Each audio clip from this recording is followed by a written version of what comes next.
Comprar produtos falsificados ou contrabandeados pode parecer uma boa alternativa para economizar algum dinheiro. Mas esse é o barato que sai caro. Além de ilegal, o contrabando e a pirataria corroem a economia, prejudicam a geração de empregos e geram riscos à segurança pública e à saúde da população. Para falar sobre esse tema, eu recebo agora Edson Vismona, presidente do Fórum Nacional contra a Pirataria e a Ilegalidade. Presidente Edson, bem-vindo ao programa Cidadania. Obrigado pela sua participação em nosso programa. Uma grande satisfação estar aqui com vocês na TV Senado, especialmente nesse programa que trata de um assunto tão importante que é a nossa cidadania. Então, qual é o tamanho, qual é a dimensão desse problema, segundo as pesquisas que são feitas pelo Fórum Nacional contra a Pirataria e Ilegalidade? Nós temos um levantamento anual junto aos setores produtivos, desde 2014. Em 2014, o Brasil perdeu 100 bilhões de reais. Em 2022, nós perdemos 410 bilhões. Quadruplicou o tamanho da ilegalidade do nosso país. Prejuízos para os setores produtivos, para o erário e para o consumidor. Para os setores produtivos, esses 14 setores perderam 280 bilhões. Mais a estimativa das perdas com a sonegação decorrente, a sonegação fiscal decorrente, de 130 bilhões, chegamos então a esse total de 410 bilhões. É um montante extremamente importante, extremamente significativo, equivale a quase 4% do nosso PIB. Então nós precisamos fazer esse alerta permanentemente ao cidadão, ao poder público, à mídia, para mostrar que o combate à ilegalidade faz parte da nossa agenda de estímulo ao desenvolvimento brasileiro, porque nós precisamos gerar empregos, nós temos que atrair investimentos, e a ilegalidade é o oposto de tudo isso, porque nós estamos aí atraindo a ilegalidade, o contrabandista, o falsificador, aquele que atua na pirataria, ele é que fica com esse lucro, e a sociedade como um todo perde com essa brutal ilegalidade nesses valores tão expressivos, como disse, 4% do PIB. Então, esse é um assunto que tem que estar na agenda do poder público, porque são extremamente significativas as perdas que nós temos com a ilegalidade em nosso país. Senhor Edson, quais são os principais setores atingidos por esse comércio ilegal?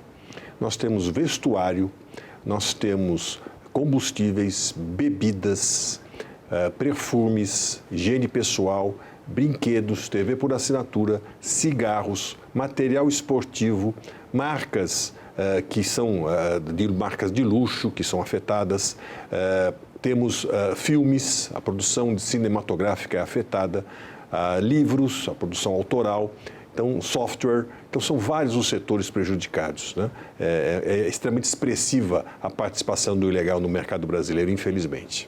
E no caso do setor de vestuários, ele aparece nas pesquisas do Fórum como o setor que lidera, né? Uma liderança infeliz, vamos dizer assim, o setor que lidera esse problema de pirataria, contrabando, falsificação. Como é que acontece isso no setor do vestuário? São roupas que vêm sem pagar, ou itens de vestuário que chegam ao país sem pagar impostos, no caso de contrabando, falsificação? Quais são os principais mecanismos que prejudicam esse setor?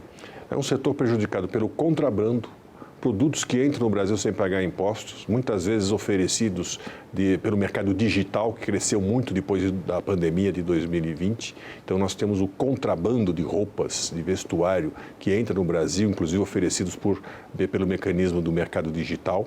Você tem a falsificação, marcas que são falsificadas, que são produzidas dentro do Brasil, então indústrias que fabricam e falsificam esses produtos dentro do Brasil.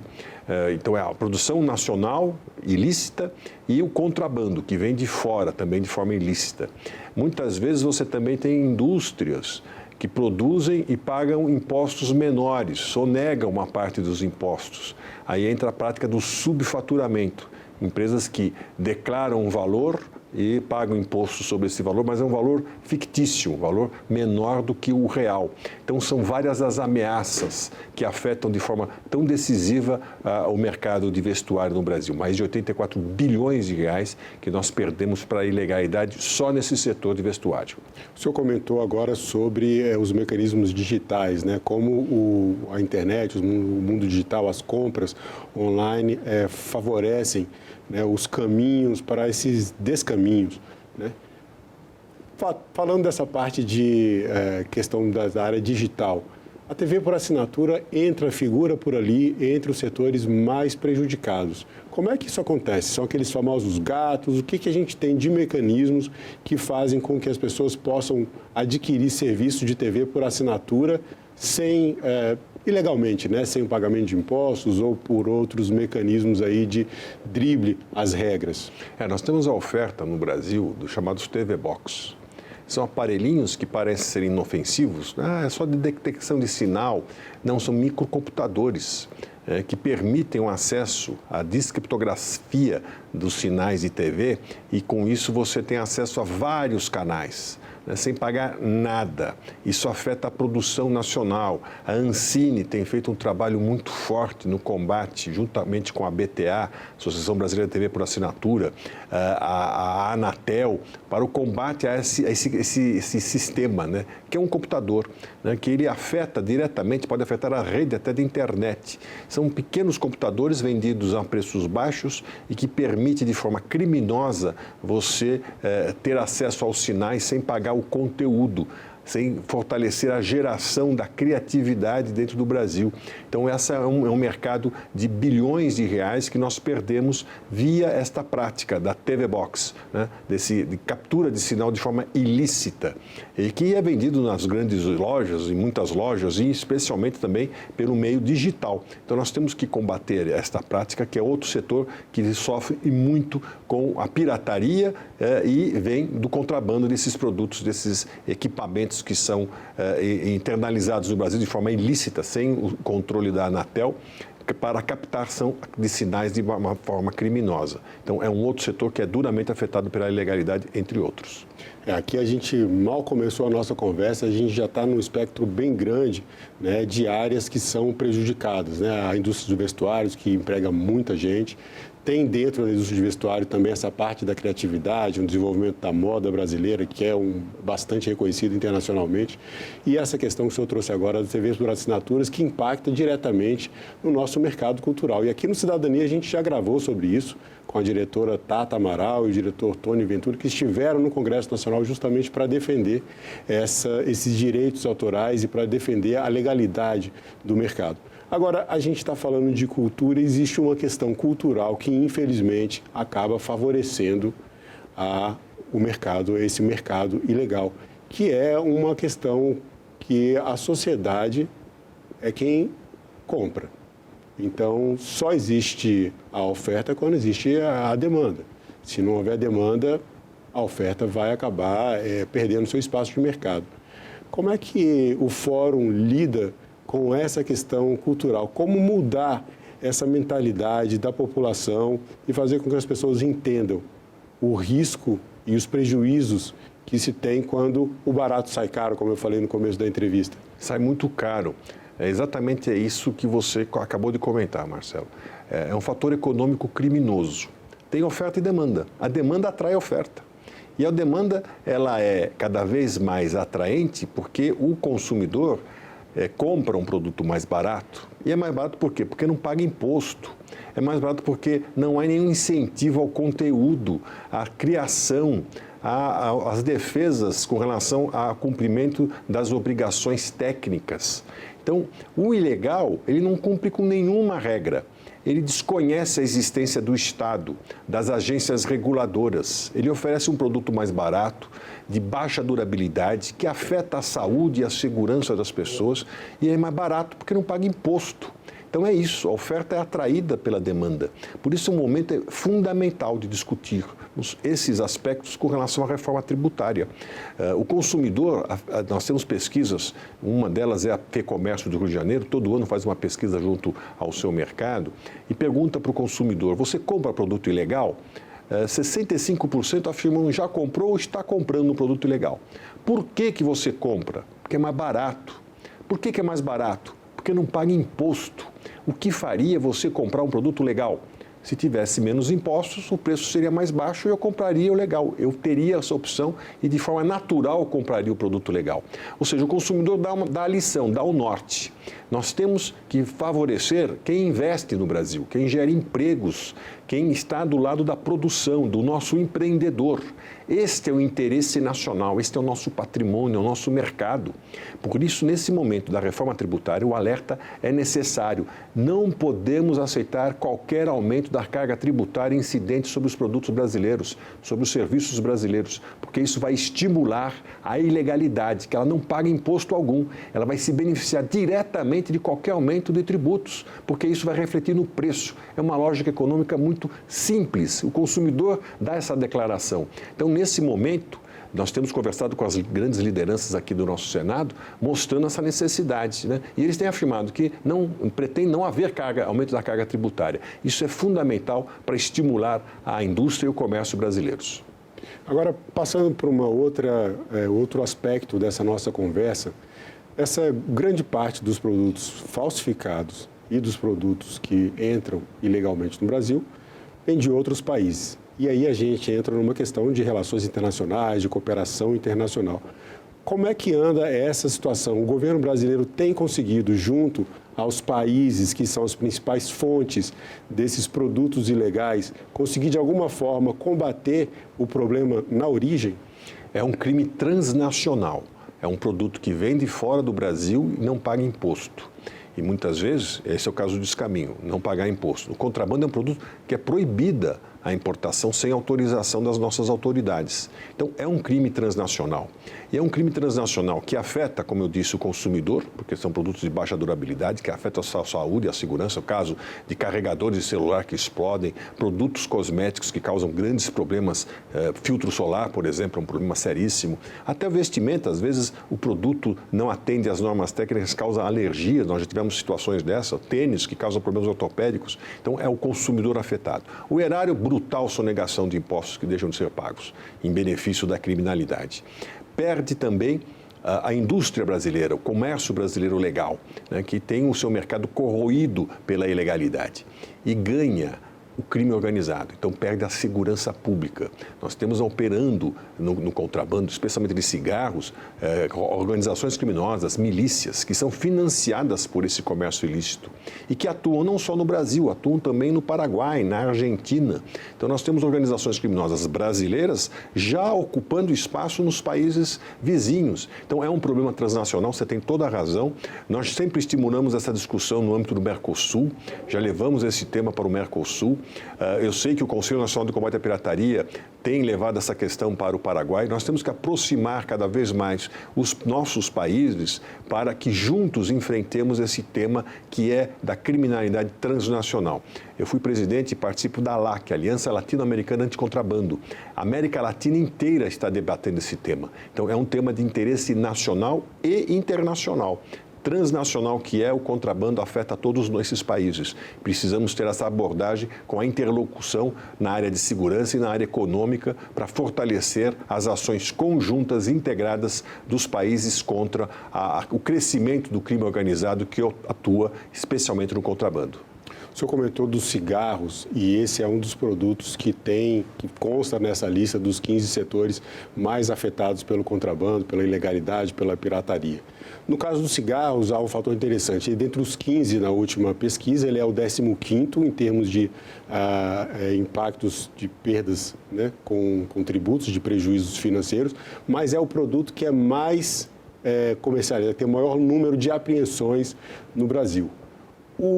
A fatia de mercado que o cigarro ilegal ocupa hoje no nosso mercado é de 41%. Mas em 2018 estava em 54%. Quer dizer, é uma fatia muito expressiva, mas está reduzindo. Como é que essa realidade se encontra hoje? Assim, o Estado está sendo mais eficaz no combate, o consumidor está deixando de comprar o produto falsificado. O que está acontecendo nesse cenário? Bem, na verdade é o quinto produto mais contrabandeado. Quinto produto. E é o produto mais apreendido. Uhum. Né? É o contrabando que atrai a atenção, o contrabando de cigarros atrai a atenção do crime organizado das milícias. Há regiões no estado do Rio de Janeiro que é proibida a venda do produto legal. garantindo o monopólio do crime na atuação desse mercado, porque tem alta liquidez. 41% do mercado é ilegal de cigarros, sendo 33% é contrabando e 8% com viés de alta é o devedor contumaz. É um tema que eu gostaria de também tratar porque tem a ver com a questão tributária.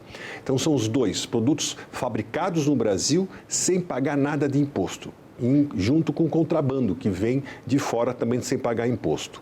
O que nós tivemos com a pandemia foi realmente uma diminuição da presença do ilegal no mercado de cigarros. Nós estávamos em 57% em 2019, em 2020 caiu para 48% e agora chegamos a 41%. Mais uma vez é o fator econômico. O dólar subiu. Então, isso onerou o produto paraguaio. Para você ter uma ideia, no Paraguai, o produtor lá, são 8 fábricas produzindo cigarros e eles produzem 65 bilhões de cigarros, consomem 2,5 bilhões, o resto é contrabando, não é pauta de exportação, não é contrabando direto para o Brasil. Mas lá eles pagam de 13% a 22% de imposto. Aqui nós pagamos de 70% a 90%. Então, o produto paraguaio, ele tem essa atratividade, é bem mais barato. O consumidor, ele vai no ponto de venda e ele já pede, eu quero um cigarro estrangeiro. Nós temos pesquisas, documentários que foram feitos demonstrando exatamente isso. Há pontos de venda que simplesmente não vendem, não oferecem produtos legais, porque o consumidor é a demanda que atrai a oferta. Ele já pede o produto estrangeiro, porque é mais barato, porque não paga imposto. Então, esse é um produto que nós temos uma grande preocupação com relação à questão tributária. Inserido na questão do imposto seletivo, se houver aumento de carga tributária, uma carga tributária que já é elevada de cigarros, o que está barato, a carga tributária é pequena no Paraguai. No Brasil já é elevado. Se houver um aumento ainda maior desse produto, nós vamos entregar de vez o mercado para o contrabandista e para o devedor contumaz, porque eles vão ter grande vantagem. Eles oferecerão um produto mais barato ainda, a um preço bem mais barato, porque não paga nada de imposto. Então, a questão que houve da diminuição tem a ver com questões econômicas, com o preço do dólar. Houve um crescimento, sim, de apreensões, um esforço contínuo da nossa Receita, da Polícia Federal, Rodoviária Federal, que tem atuado fortemente e aumentado a apreensão de produtos, mas é uma questão econômica, como disse, e você afirmou, e é verdade, a demanda que atrai a oferta. O senhor falou em devedor contumaz, a gente falou um pouco sobre isso antes de começar a entrevista, queria que o senhor trouxesse esse tema, como esse conceito de devedor contumaz, como esse tipo de personagem dentro de todo esse contexto prejudica a economia e favorece o contrabando, a pirataria, que é o tema da nossa conversa. É um nefasto personagem, porque são estruturas dentro do país, criando indústrias que, desde o início, já se organizam para não pagar imposto. Veja, é uma diferença gritante com relação ao contribuinte. Nós temos grandes empresas que estão discutindo na justiça autuações, interpretações, isso é legítimo. Qualquer contribuinte tem o direito de defender, se defender diante de uma autuação que possa considerar errada. Isso faz parte do jogo, né? Da relação direta do fisco com o contribuinte. Agora, tem o contumaz, ele não paga imposto. Ele se estrutura para dolosamente não pagar imposto. Ele não tem patrimônio.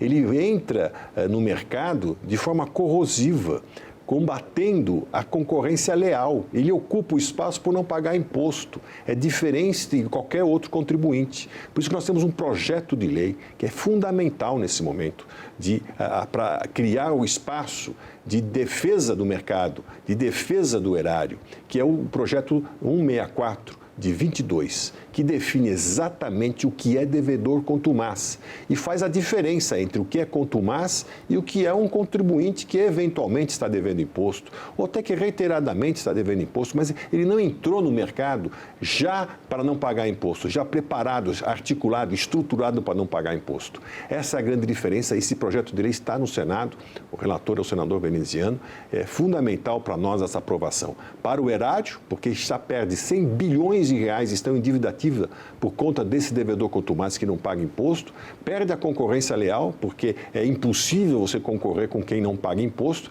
e são estruturas dentro do país, né? Não é de fora, não é o contrabando. Junto com o contrabando, no caso de cigarros e caso de combustíveis, a perversão é total, porque ele se junta com o contrabando para não pagar imposto e com isso conquistar mercado. No caso de combustíveis, nós temos um crescimento anual de 14 bilhões de sonegação por estas práticas dos devedores contumazes. Repito, nós temos que fazer a diferenciação do que é um devedor, o que é um contribuinte que eventualmente está devendo imposto, daquele que é contumaz, que dolosamente se estrutura para não pagar imposto. Essa diferença é muito importante, porque o contumaz ele procura criar confusão. Não, veja bem, eu estou com dificuldade, eu não estou pagando imposto. Não, ele nunca paga imposto. Ele já se estrutura para não pagar imposto. E ele quer ser confundido com um contribuinte comum. Ele não é um contribuinte, ele é um devedor contumaz. E é outra perversão que nós temos que enfrentar com relação à questão tributária, né? É criar claramente mecanismos de combater esse contumaz. Em relação à legislação, o senhor citou agora o projeto de lei 164 de 2022, que estabelece, né, que define o que é esse devedor contumaz e cria os mecanismos para combater esse tipo de ilegalidade. No restante, em relação à pirataria, contrabando, o senhor já está nessa estrada há muito tempo e muitas vezes o senhor, em outras entrevistas, outras manifestações, tem comentado que as leis são brandas do ponto de vista do fórum e do ponto de vista daqueles que combatem a pirataria. Como é que o senhor analisa hoje a legislação brasileira como um mecanismo de combate ao comércio ilegal e de proteção às regras do jogo? Nós temos situações que incentivam a criminalidade. Eu vou citar um projeto que para nós é emblemático, 333, de 99. Ele aumenta um pouco as penas de quem atua na contrafação de marcas. Ora, se você não tiver uma pena um pouco maior, você causa a prescrição imediata. Com isso, você incentiva o sentido de impunidade. Não adianta, não vai acontecer nada comigo, eu vou falsificar as marcas e nada vai acontecer. Esse projeto então, está há 24 anos sendo debatido, está pronto para ser votado na Câmara, já passou pelo Senado, foi aprovado, ele aumenta um pouco as penas, não para vamos prender todo mundo, não é isso, mas diminui a sensação de impunidade, facilita a destruição de produtos. Um projeto importante, mas que não anda, está lá parado. Então, são projetos como o 164, que define e combate o devedor contumaz, o 333, que aumenta um pouco as penas para quem pratica a contrafação de produtos. Projetos de lei que penalizam o caso do sinal de TV a cabo, né? A utilização de quem faz uso dessa ilegalidade do TV a cabo. São vários os projetos no sentido de diminuir o espaço do ilegal. É isso que nós queremos. Nós temos que favorecer quem investe no Brasil, quem emprega, quem efetivamente está aliado ao desenvolvimento brasileiro e combater quem está do outro lado. Por isso que a lei é importante, porque ela dá os marcos para a atuação do poder público, das nossas polícias, da Receita Federal, das receitas estaduais, das nossas agências reguladoras. É esse o propósito, né? Diminuir sempre o espaço da ilegalidade.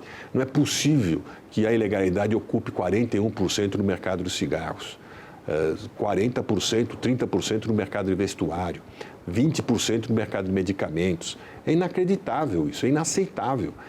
O mercado ilegal tem que ser marginal, ele tem que estar colocado, escanteado, colocado no canto e não tendo um protagonismo tão importante na geração, no prejuízo àqueles que trabalham efetivamente na geração de empregos e de renda no Brasil. Então, nós temos que colocar a legalidade no seu devido lugar. Para isso, a lei é fundamental e a Casa, o Senado, a Câmara, é um trabalho importantíssimo que nós temos que realizar juntos com os nossos parlamentares nesse sentido. Presidente Edson Vismona, para a gente encerrar a nossa entrevista, eu trago a pergunta que dá nome ao nosso programa, o programa Cidadania. A gente está falando de cidadania aqui com todas essas questões que foram colocadas. E eu pergunto, na sua opinião, o que é cidadania? Cidadania é o fundamento do nosso próprio país, da nossa República, como está na Constituição Federal. E ela tem 2 Ds, direitos e deveres. Nós temos que favorecer aqueles que cumprem com seus deveres. Nós temos que estimular o cidadão que cumpre com seus deveres e combater aquele que foge da prática de defender e atuar na ação dos deveres, do cumprimento dos seus deveres, porque isso perverte todo o sentido de cidadania. É o ilegal ganhando espaço. Então, é nosso direito combater o ilícito, é nosso direito combater o que é sério, é nosso direito combater a cidadania por esses dois vieses. E aquele que não cumpre com seus deveres, ele tem que ser chamado à sua responsabilidade. Bom, Edson Vismona, eu agradeço mais uma vez a sua participação no nosso programa. Obrigado pelo seu tempo e pelas informações. Eu que agradeço, estou sempre à disposição. Da mesma forma, TV Senado. E eu agradeço também a você que acompanha a programação da TV Senado. Assine o canal da TV Senado no YouTube, ative as notificações e acompanhe toda a programação, toda a produção do Poder Legislativo diretamente da fonte. Na TV Senado, democracia é todo dia.